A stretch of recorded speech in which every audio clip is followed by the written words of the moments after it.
Sorotan lain, saudara, polisi menggelar rekonstruksi kasus pelecehan seksual oleh pria difabel di Lombok, Nusa Tenggara Barat. Dari 3 lokasi rekonstruksi, semula ada 28 adegan. Kemudian berkembang menjadi 49 adegan yang diperagakan berdasarkan keterangan yang diberikan tersangka. Tersangka pelaku pelecehan seksual di Lombok, Nusa Tenggara Barat dihadirkan dalam rekonstruksi yang digelar Polda NTB di 3 lokasi kejadian perkara. Puluhan adegan diperagakan tersangka. Disaksikan Kompolnas, kuasa hukum, dan pendamping korban, Polda NTB menggelar rekonstruksi yang dihadiri tersangka kasus dugaan kekerasan seksual. Kami sengaja menyamarkan tersangka untuk menjaga mental korban kekerasan agar segera pulih. Dari 3 lokasi rekonstruksi, semula ada 28 adegan dalam BAP. Namun kemudian berkembang menjadi 49 adegan yang diperagakan berdasarkan keterangan yang diberikan tersangka.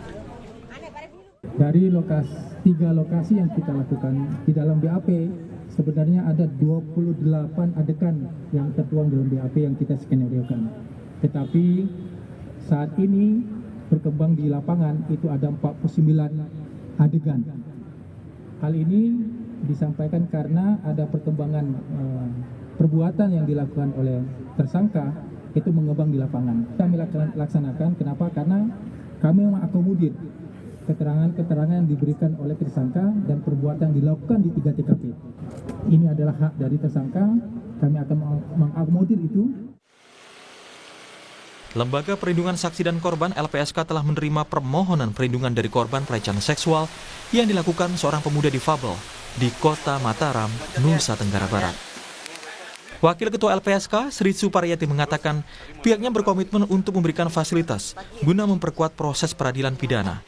Sri juga menyampaikan ada sejumlah kendala dalam proses penegakan hukum kasus asusila pemuda disabilitas dikarenakan keterangan korban yang belum jadi basis utama. Ada 4 orang korban yang mengajukan permohonan, kemudian 2 orang pendamping karena mendapatkan tekanan psikologis ya, seolah-olah kejadian itu tidak terjadi. Padahal korban menyatakan itu terjadi. Itu yang kita fasilitasi untuk memperkuat proses peradilan pidana, dan saya kira itu menjadi bagian kerja LPSK di dalam menguatkan proses peradilan pidana. Tugasnya LPSK memastikan bahwa keterangan yang diberikan oleh saksi korban adalah berdasarkan apa yang dia lihat, dia dengar, dan dia alami.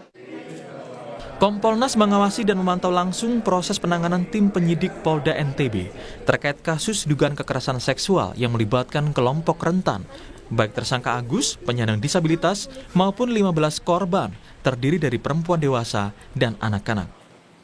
Kompolnas memastikan penanganan perkara telah sesuai dengan prosedur hukum, juga hak-hak tersangka maupun korban telah terpenuhi. Saya bukan ahli di dalam memberikan keterangan bahwa seorang disabilitas bisa melakukan sesuatu seperti yang terjadi sekarang, tetapi yang kami lakukan adalah sebatas bahwa penyidik sudah proper atau tidak. Jadi tidak hanya menangani tersangka, tetapi juga menangani korbannya. Ini dua-duanya adalah kelompok rentan. Jadi penyidik harus memahami bagaimana menangani seseorang sebagai tersangka yang kelompok rentan maupun korban perempuan kelompok rentan. Kalau ini sudah semuanya dilakukan, artinya penyidik sudah on the track. Sebelumnya Menteri Sosial Saifullah Yusuf juga berkunjung ke Polda Nusa Tenggara Barat. Mensos juga meninjau fasilitas dan penanganan tersangka yang juga seorang penyandang disabilitas, Iwayan Agus Wartama alias Agus. Mensos memastikan hak-hak Agus sebagai tersangka terpenuhi. Bukan dialog yang intinya para korban ini ya dapat pendampingan yang luar biasa dari pemerintah provinsi, dari Unram, dari Komisi Disabilitas Daerah, dan juga banyak tadi para dokter, relawan-relawan ya, para psikolog juga ada ya. Jadi dari LSM lengkap tadi di dalam kita sedikit melakukan dialog. Intinya para korban ini ingin proses hukum diteruskan. Mereka mau untuk memberikan kesaksian ya sebagai pembelajaran supaya di masa-masa yang akan datang tidak lebih banyak lagi korban. Sebelumnya tersangka Agus menjalani pemeriksaan tambahan di Mapolda NTB didampingi ibu dan kuasa hukumnya. Namun Iwayan Agus Suwartama, pemuda disabilitas ini masih membantah melakukan pelecehan seksual. Padahal setidaknya sudah 15 orang korban Agus yang melapor ke polisi. 5 diantaranya meminta perlindungan Lembaga Pelindungan Saksi dan Korban LPSK karena merasa tertekan dengan viralnya kasus itu.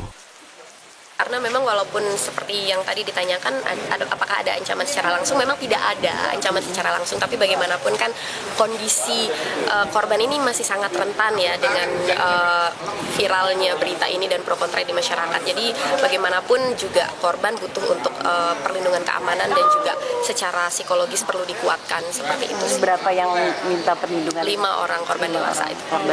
Mereka masih sangat ketakutan untuk kemudian berinteraksi dengan orang di luar tim dan kepolisian atau orang-orang yang memang berwenang untuk proses hukum ini ya gitu. Jadi mereka memang hanya masih berinteraksinya dengan kami-kami saja.